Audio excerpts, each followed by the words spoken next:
Welcome to Dynamic Thriving Podcast. We're so happy that you are here. I am your host, Mary Ann Peck, spiritual guide into all things life transformational. And today I have a very special guest, a dear friend of mine, Jess Pare, with us. Welcome, Jess. I'm so glad you got to join us. Thank you so much for having me, Mary Ann. I'm excited to be here. Awesome. And her website is alchemylearningsolutions.com. So we're going to learn all about what that is. And let's just jump right in, Jess. Tell us who Jess is and what good you bring into the world. Thank you. Yes. So I am a learning alchemist. I am a business owner, and I'm an avid hiker. Among other things, I'm a nature enthusiast and a bird watcher, and a reader of all things psychology, self-help, and philosophy. And so, so what good do I bring into the world? Through my work, I really see that as being where I share my gifts with the world. So my focus is on helping as many people as possible to find happiness and peace in their lives and learn to relate to themselves and to other people with more skill. And so that's the good that I'm trying to bring into the world, just people more equipped to enjoy their lives. I love that. You spoke to my heart with all the bird watching. And our farm is, I live in rural Texas, north of Dallas, about an hour and a half north of Dallas. And our farm is a designated wildlife management area. So we have lots of feeders out for the birds that live here, and then all those that migrate through. So we get to see lots and lots of different species. So that's just so much fun. That touches my heart. And then of course, being out in nature, that's always, it's like living at a park here. You know, that's what I always tell people. So, and then of course, reading, your love of reading, all things. For me, it's like anything transformational. I just love it, whether it's, you know, in the natural medicine area or holistically, or our spiritual growth, or our mental evolution, our evolution. That's certainly a love for me. So you got me there. Yep. There was a point where I had to slow it down, and it felt like it was a little bit compulsive. I was reading, just like I was gobbling up the self-help faster than I needed to. So I gave myself a little break, a little fast for a minute, until I could get back into just consuming the information in a way that was coming from a place of curiosity rather than a place of needing to fix myself. Yes. I so agree there. It's not the compulsion to, I got to fix what's broken in me. And it's not broken. There's nothing that needs to be fixed. So yeah, just to relax and ease and take your time. So you also talked about being a chief learning alchemist. Can you explain that a little bit? What do you mean? Yeah. So my company is Alchemy Learning Solutions, and the name came to me in the middle of the night. I woke up out of a sleep, 3 a.m. I was like, alchemy. And for me, that word is all about transformation and creation. And there's something magical about it. And so a chief learning alchemist is the person that is stewarding or helping facilitate that transformation and the magic. So that's what I do as I help my clients create online courses. Oh, yes. Yes, so you work a lot. You work more with people like coaches, or what kind of clients do you typically have that are wanting to create a course? Because I would think there's a lot of industries that could create a course that would be some kind of a learning. Yes. Yeah. So the online course market is around $350 billion in revenue. It's massive. There are courses on everything from beekeeping to painting to, anything you could want, physics, whatever. So my little slice of that pie that I want to focus on is working with coaches and consultants and experts and healers whose content focuses on helping people thrive in their lives.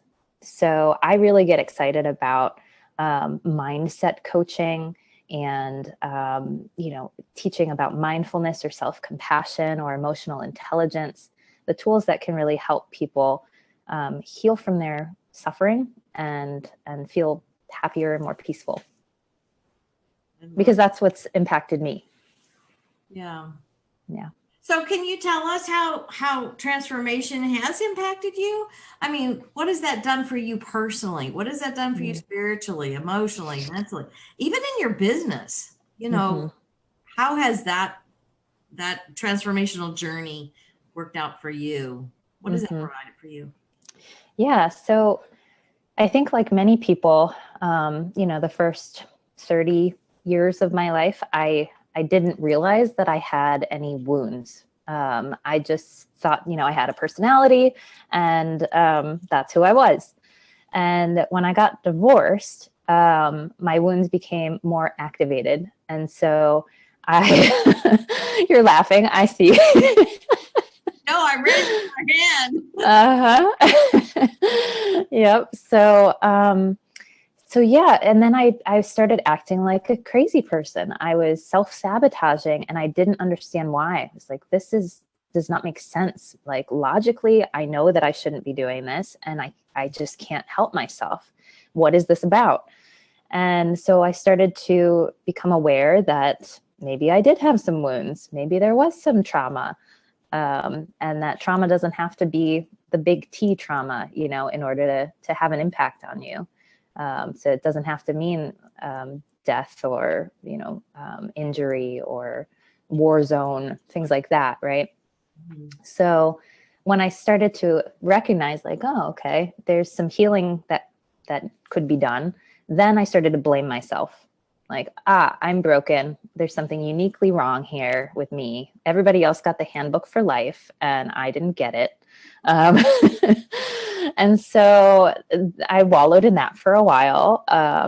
And then I found some mentors, really, some spiritual teachers. I got introduced to the shamanic tradition, a Peruvian shamanic tradition, and some healers that really helped me recognize that I'm not uniquely broken. I'm not that special. Everybody feels this way to some degree, and that it is possible to heal. And there are lots of techniques out there. And so I threw myself into that journey like headlong, and I did everything under the sun to try and feel better in my life. And that took a couple years and of really intentional work and not focusing on other areas of my life. And so it wasn't until this past year where I felt like I'd gotten to a point where that was dealt with enough that I could really focus on my creative endeavors, what I wanted to bring to the world. And that's what enabled me to launch my business. There's no way I could have done that if I was still, letting my anxiety run the show and worrying about doing everything the right way and having to know everything, having to do it all by myself. None of those mindsets were going to get me there. Yeah. Oh, I agree. I was just thinking when you said something about the, that you kind of knew that you had healed enough. Speak a little bit about that, because I'm sure there are listeners probably who are doing some transformational work.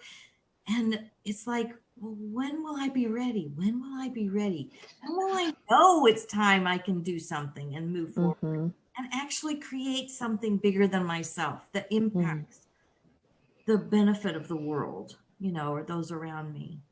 Yeah. Yeah, that's a great question. And I thought I was ready a few years before. And I started a business and I threw myself into it. And I had no community of support. I had no coach or mentor. I had really high expectations of what a good job was. And so by the second week, I was having a panic attack. And I was like, I have no idea what I'm doing. This is all going terribly. I should just give up. And I gave up. So 2 weeks into the business, gone. So I was not ready.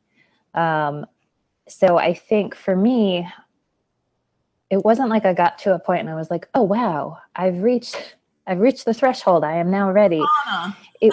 Yeah, I didn't wake up and, I look different. I think it was just, it felt less like an existential threat to risk going into business for myself. It felt like, okay, I'm held by something. I can surrender to this knowing that's inside of me that wants to come out and become something. I can trust that and trust in my capacity to pick myself up if I fall down. And I don't have to make that mean that I'm a failure, that I've done something irresponsible by trying this. I guess I had gotten to a point of acceptance of myself and self-trust. And I was surrounded by a community of other entrepreneurs who were so supportive, and I knew that I wouldn't have to do it by myself. I like that. I agree. It's kind of to the point where it's just like the natural flow of you've worked this much, and then it doesn't have that emotional sting that it had before. It's more of a calm, like when you talk about it, it's more almost matter of factly, not that you're, diminishing it of what happened or whatever, but it's just that healing balm has covered the joy, the love, the appreciation. You're appreciating who you're becoming, who you're seeing yourself become. You start seeing it reflected in other people back to you, that mirror that we have of, people reflecting back to us who we are sometimes. And then also when it was time to move into your work, did it feel more like ease? Yes. Wasn't that, like you said, it wasn't your panic attack. No, gosh, it felt like night and day. I didn't even have a plan for how it was all going to unfold. I talked to some friends. It was just natural conversation. And I was listening to myself, my inner wisdom that was saying, no, don't apply for corporate jobs. I don't want to. And I didn't make that mean that I was lazy. Instead, I listened and said, oh, maybe there's some wisdom there. And then I had the next conversation and the next conversation. And I asked myself, what questions do I need to answer to take a step forward? And that took so much pressure off. And so within like a week of having the idea, I had a business coach and I was on my way. By the end of that first month, I had doubled my income. Clients were just like coming to me. It was not difficult. I didn't have to try hard. I didn't have to force myself to create Facebook ads and like master some funnel and algorithm. And no, I just showed up in some beautiful communities of entrepreneurs, and I told people what I offered, and my people found me. So it has felt like fun and a breath of fresh air. Just aligned, fully aligned. Yes. I love that. I love that story. And the other thing that that impressed me too is that you went ahead and got a business coach. You got coaching. And that's what I stress to people, because coaching should be the natural outflow of our growth. I mean, every time we're looking for growth, we're at a new high. So we need another coach to guide us to the next level and the next level. Like, this should be a normal part of our lives, that we have coaches and mentors. Because again, like I've always said, if we could have done this on our own, we would have done it. We would have already accomplished it. We're relational people. We need that. We need that guidance from someone else. It's like I talk about, helping people. They're on a quest. Well, everyone on a quest requires a guide. It's in all the stories we've ever read, or all the movies, to help them overcome their obstacles and deal with their nemesis. And so I'm so thankful that you just jumped right in and got coaching, because you saw the importance that to make it flow easier, coaching was the way to go. Absolutely. Yeah, I would highly recommend getting a coach. And, it's like when you're an athlete as a kid, right? And every level that you get to of the sport, you get a new coach that is equipped with different tools and able to mentor you at a different level. So it's funny to me that we have only recently started to acknowledge that coaching was a useful and important part of the process of our personal growth and professional growth. Yeah. Yeah. I mean, years ago, when I first heard something like life coaching, I was like, what in the world is that? What do you need somebody to coach your life for? Now, having had many life coaches and business coaches and spiritual coaches, I see their great value, and love it when I get to connect my audience with coaches and people in service like you, so that again, the whole point of this is to expand our impact and make a greater be of greater benefit to our world around us. Mm-hmm. So what are some of the lessons that you've learned? Are there like specific lessons or things that you could excuse me, tell us about, lessons you learned on your journey, or even as you looked into getting your business, or on this business path, since you've been in your business now for a little while? Mm-hmm. Yeah. So the biggest, I would say, personal lesson that I've learned is about self-acceptance and self-compassion. And so I've done a lot of work around my worthiness, how I show that I love myself, how much of myself I accept, even the shadowy parts. And am I able to bring all of that to my interactions with people? Or am I hiding pieces of myself? Am I dimming pieces of myself because I'm afraid to be seen? So yeah, a lot of the work has been around that acceptance, compassion when I mess up, because there was a long time where I was a perfectionist and a people pleaser, and my expectations were constantly not being met. And so, my self-concept was really distorted.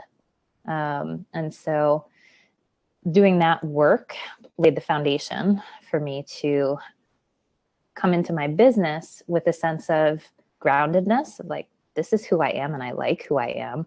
I think she's pretty awesome. And it's okay to me if everybody doesn't like me. That's not my business. But because there are going to be people that I do resonate with. And so just really being grounded in that.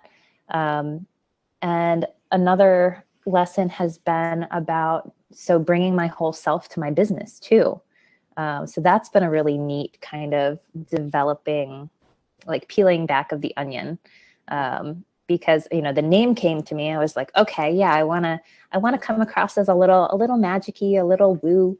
And so now I've been getting advice and coaching from my coaches about continuing to embody that in my business. And so the way that I'm different from all the other course creators out there, right, is that I pay attention to my clients and their learners, their clients, like full selves.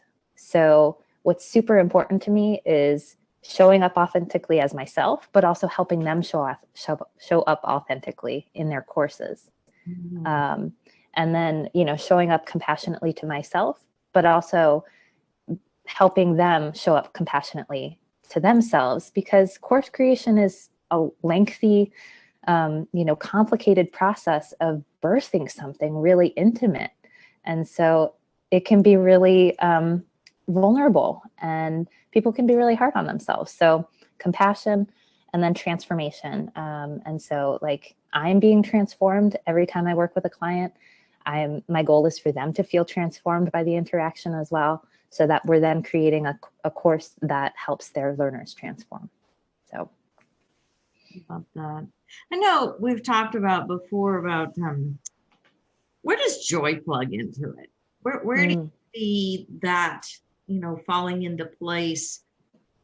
Because, you know, as you transform, you're going to feel more joyful. So then where does that carry you? Yeah, man, my mind is going so many different directions. I know. Because you know, I think about, yeah. Because before I kind of learned all the tools that are in my toolbox now, I had like a small range that I would allow myself to feel within. And so if something got too uncomfortable, I would distract myself or avoid it, or, you know, numb it or whatever. And so what I didn't realize was that I was missing out on because of that was the upper range of the emotional spectrum too. And so when I started to open up to the more painful feelings and let myself experience them, I started to experience wonder and awe and joy and delight and all these things that I was like, what is happening? And so, you know, personally, that's kind of where joy fits in for me.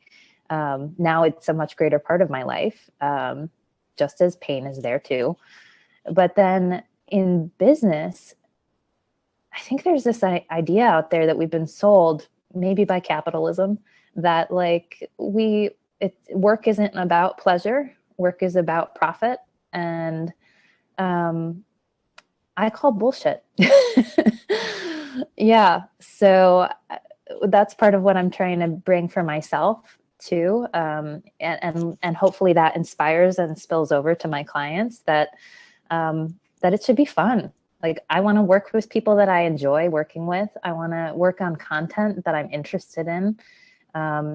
I want the process to feel fun for both of us, so that it's not overwhelming for them. It's not, you know, it's not boring. It's not monotonous. Like there's a purpose behind it. And I think that leads to joy. Yeah, I like that. I like you talking about the, you know, feeling the range of feelings. For me, I think I've struggled with, you know, teaching the law of attraction so much. It's like, oh, but if I focus there on those negative feelings, well, I'm just going to expand them. And so, you know, I'm pushing them down. And it's my resistance that expanded them, not my feeling of them.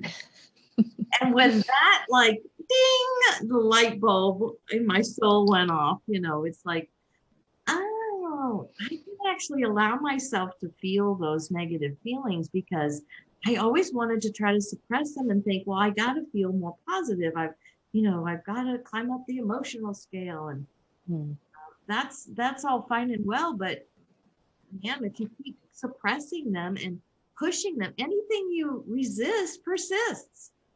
You know, yep. So that's what they keep doing, coming back around. here's that feeling that you didn't bother to process or clear that energy out. So Yeah.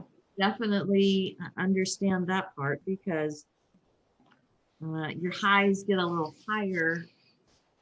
And I don't know, almost though for me, years ago, being such a negative person, I was queen of complaining and created a very, very sick body because of it. So now, since I have done a lot of the mindset transformation, spiritual transformation, focusing on that, who I am as an extension of source, in joy and unconditional love and clarity and all those beautiful attributes. I let me think. I was going somewhere with this. I just love it. That it is supposed to. I liked how you brought it out. That it's supposed to be fun. It doesn't. What I was just writing about before we got on here was about I'm such a serious person. It's probably a lot like you with your perfectionism. You look at it and you think, oh, this is serious. I can't produce this if it's not perfect, And but then realizing that it's not serious. There isn't anything serious going on because of who we are. Yeah. Physical experience is like a nanosecond in eternity, because we're right. So, we have so much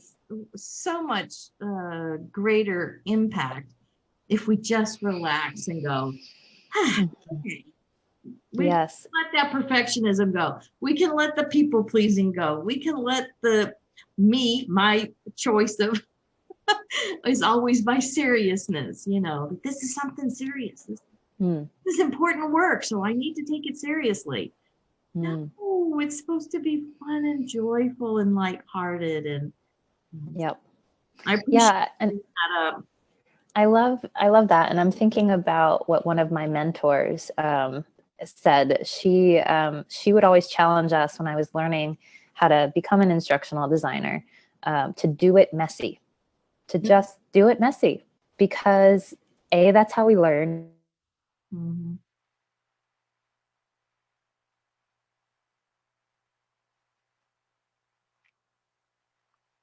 You froze up on me, Jess.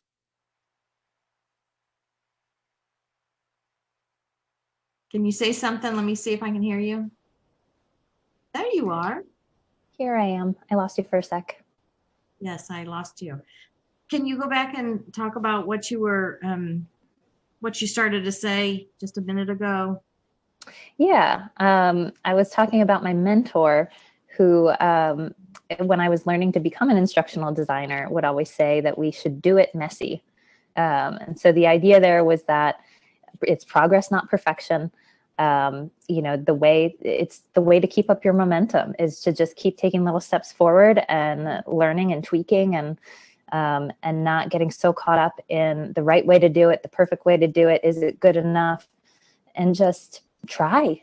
And that's how we learn. So that's been another huge lesson that has enabled me to be a business owner because there's so many pieces.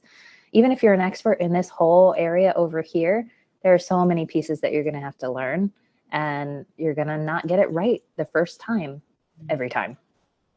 Oh, absolutely. No. It's always, I wrote a blog one time about, can you see your dream through the mess? Because creation is messy. It doesn't always stay in a neat little row in front of us.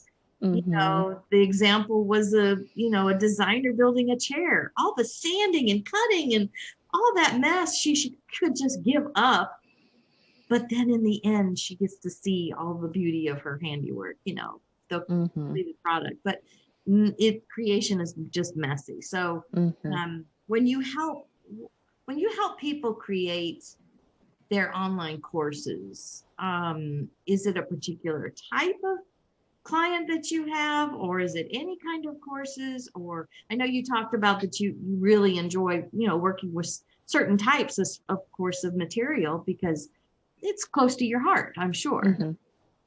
Yeah. So I do work with coaches and consultants, and we're creating courses that typically are online that are video based. So video is a really important medium nowadays, especially. And you know, there's a lot of science coming out about how people learn, and so online learning is becoming more and more accepted, as we've had to go online for, you know, kids of all ages and colleges this past year.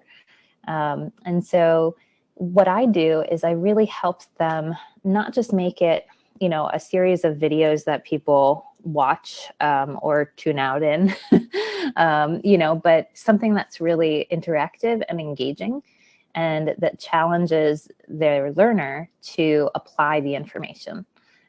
So there will be usually a short video, maybe 2 to 5 minutes, explaining a concept or introducing something. And then it's like, go to your workbook or your journal and complete this activity, take this into your life and test it out for a week and observe what happens and come and report back. And maybe there's a Facebook group community where they're sharing, you know, what's going on with other people who are taking the same course. Maybe there's like a Q&A quarterly call with the course creator where they get to ask questions and get some coaching. So it's really like a hybrid model that's aimed at achieving transformation that's much greater than just, you know, watching a video on your own. I like that, because it's not just, you're not just disseminating information. Mm-hmm. It's just an informational learning thing. It's not per se how to do this skill kind of thing. It's actually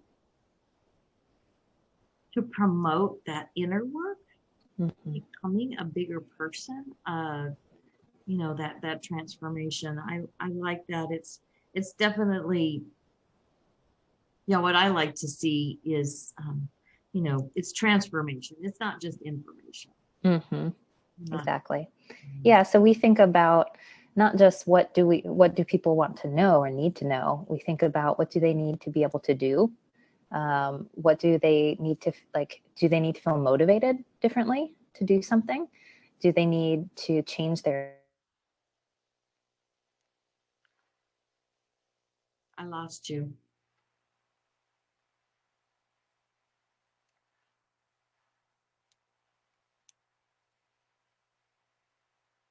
Mm-mm. Are we back now? Oh, you're there. There you are. Oh man, sorry about that. All right. It's hard when you're traveling. Jess is traveling right now, so she's got to work with somebody else's internet system. But she was still gracious enough to be able to be with us. So. All right. Well, so where did you lose me? Should I start over there? About like who they were being, or as yeah, the material. Yeah. So the idea is that it's not just about the information, like you said, Marianne. It's about action. It's about habits. It's about motivation. So thinking about it more holistically is how we go about creating the courses. I like that. I'm definitely a holistic kind of person, because it's always, I used to say mind, body, spirit, you know, because that's kind of the way we've always seen it. And then one time for me, I was in meditation and my spirit guide said, excuse me, you have that backwards. It's spirit, mind, body, because you wouldn't have mind, body if you didn't have spirit, who started the whole process. So anyway, so now I say spirit, mind, body.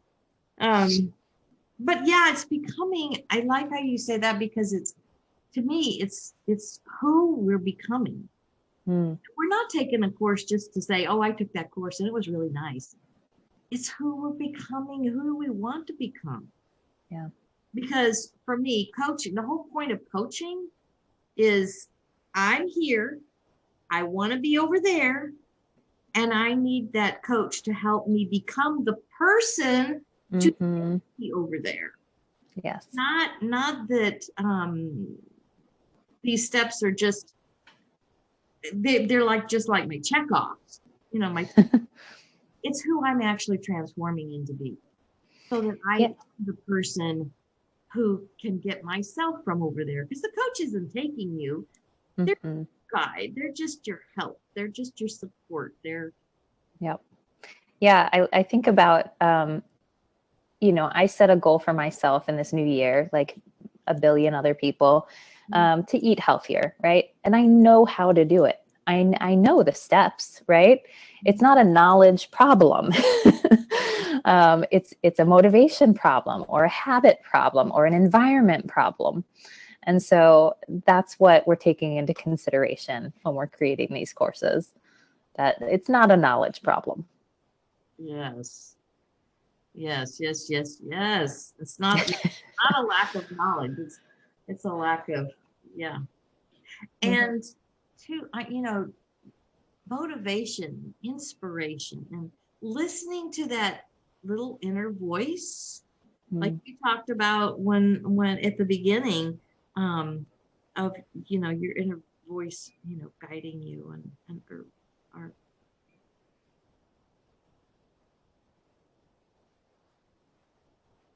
might have been another podcast recording I just did.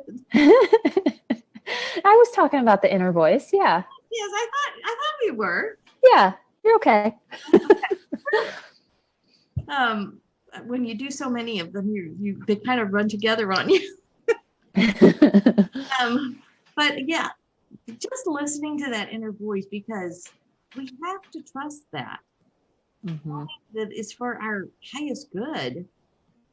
Because it's sort of like those two little voices. I mean, sometimes I call it my, inner mean girl who's trying to tell me all the shoulds. And well, you need to learn this because you don't know this yet. And then my other side, my intuitive side, is saying, relax. We have this quiet, walk, go be in quiet, go meditate, so that we can give you those. And just like you said, your alchemy came to you in the middle of the night. Well, dynamic thriving came to me in meditation. And I didn't know what dynamic thriving meant. I didn't know it was going to turn into a podcast or a coaching concierge site or, all these things. So, yes, listening to those, that gives you those nudges, those inspiration, that motivation to forward. Yeah, and it's funny, I'm thinking about a client that I started working with who is a fitness coach and yoga teacher, and she is the most kind, lovely person, and she knows her stuff. She has certifications out the wazoo. She knows what she's talking about, and yet when we started planning out her course, she was so unsure. And, she was saying things like, well, are people going to want it? Are people going to want to buy it? Is anyone interested in this? So maybe we'll teach a course on how to lose belly fat in 10 days or something. And I was like, okay, let's dig into this a little bit more. Like, is that really what you want to teach a course on? Like, what would feel really exciting for you to teach a course on? And that question opened up this realm of possibility for her to bring her full self, to listen to that little voice inside that said, no, that's not what I want to teach a course on. I want to teach a course on sustainable, healthy habits. That includes everything from nutrition to fitness to mindfulness and meditation. So the course became this whole beautiful offering that was much more her and much more robust than what we initially started talking about, because we were able to listen to her little inner voice. That is so awesome. Yes, because there's so many times that I look at, I wonder what course I should, create. And, I just have such volumes and volumes of content that sometimes it just gets totally confusing. I don't know what I would want to create a course on. So that's yeah, a lot of people feel that way too. I run into that a lot. And I think people overcomplicated it. overcomplicate it. Because a course, when we're talking about an online course, is not the same thing as a college course. It's not 15 weeks of an hour a week plus homework. It could be 5 hours worth of content. It could be 1 hour worth of content. As long as you have the idea in mind of what is it that the person who completes this is going to walk away with. If you keep that in mind and make it something specific, then the course can be any size. So you could take the smallest nugget of something that is content that you have and make it into a course that's useful. Yes. So it's their results based. Exactly. What are they, like you said, what are they going to walk away with? What one transformation can it be? Yes. So do you see that as better, almost to focus like one area or one problem and not fix, but solve that instead of it being a wide spatter course? Well, I would say for first-time course creators, yes, it's better to focus small and make it something that you can deliver results on, and you're not going to get overwhelmed by the magnitude of the project and quit halfway through. And so you get this win out there, and then you can build on it, and you can make it part of a bigger course. You can bundle it with other items.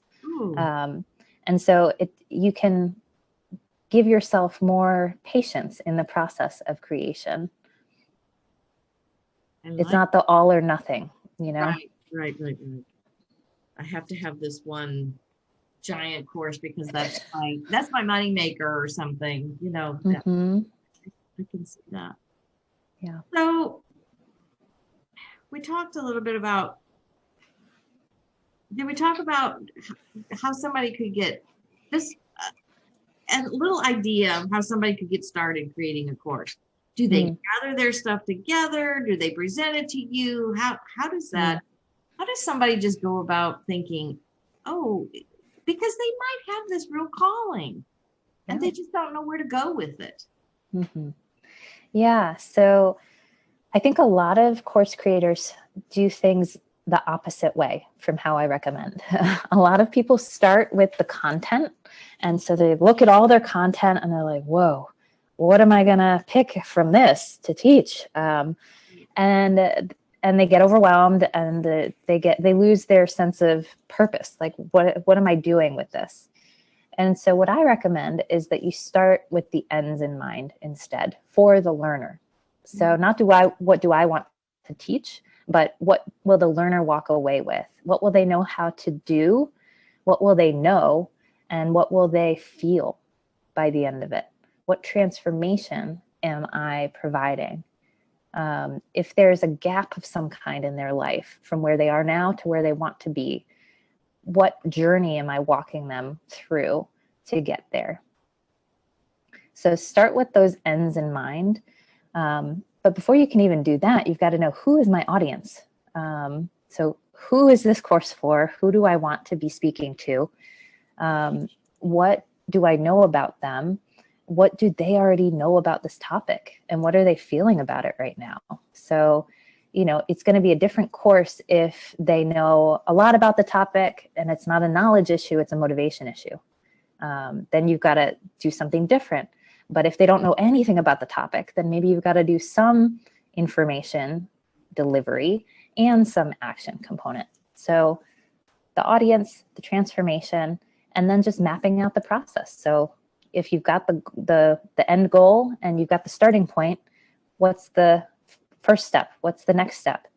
And some people like to work backwards. So if I know the end goal is that the learner will be a wonderful public speaker, then before they can be a wonderful public speaker, they have to have a speech outline, know the basics of public speaking. So, and then you put them in order of what makes sense.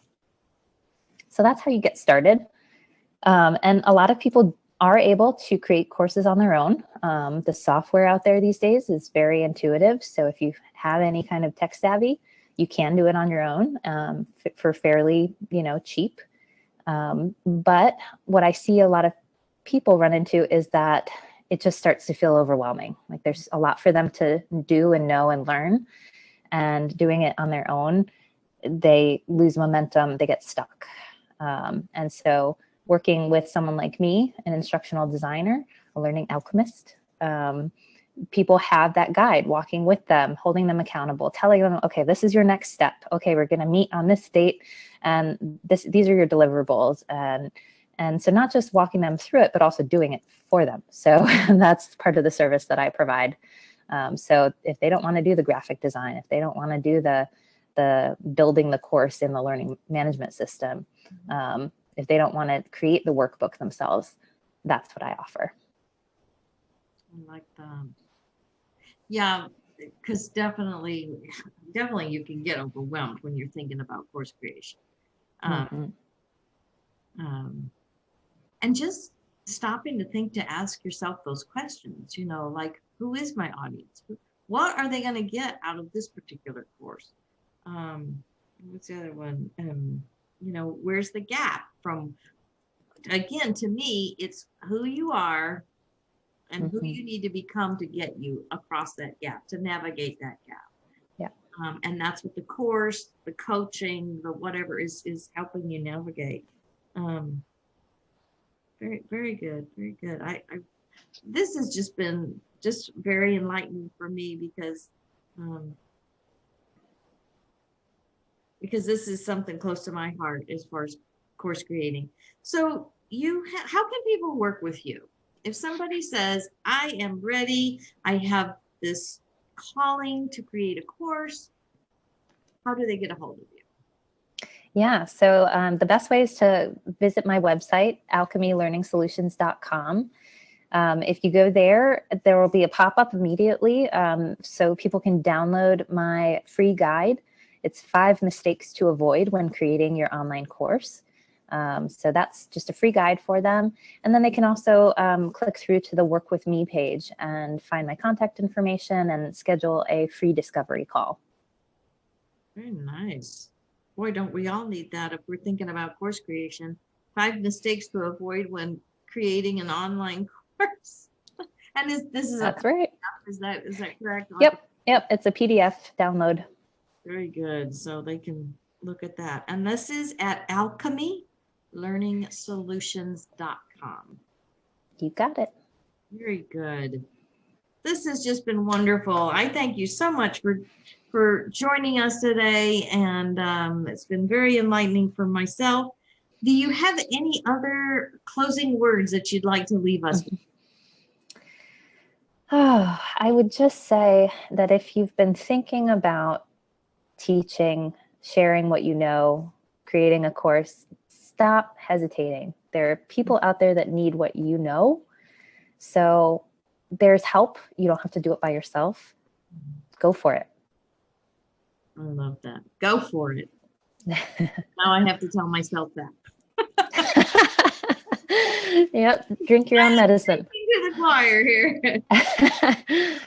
So I appreciate you, Jess. I thank you so much. And thank you, everyone, for listening. I hope that you enjoyed it and that you will like, comment, and subscribe to our podcast, Dynamic Thriving Podcast. And you can listen to it wherever you love to listen to podcasts. And be sure to visit our website, maryannpack.com, for all of our services. And there's also a page there that if you would like to donate, it would certainly help our work reach a greater impact into the world. So I certainly appreciate you. Thank you again, Jess. And remember, you are joy looking for a way to express.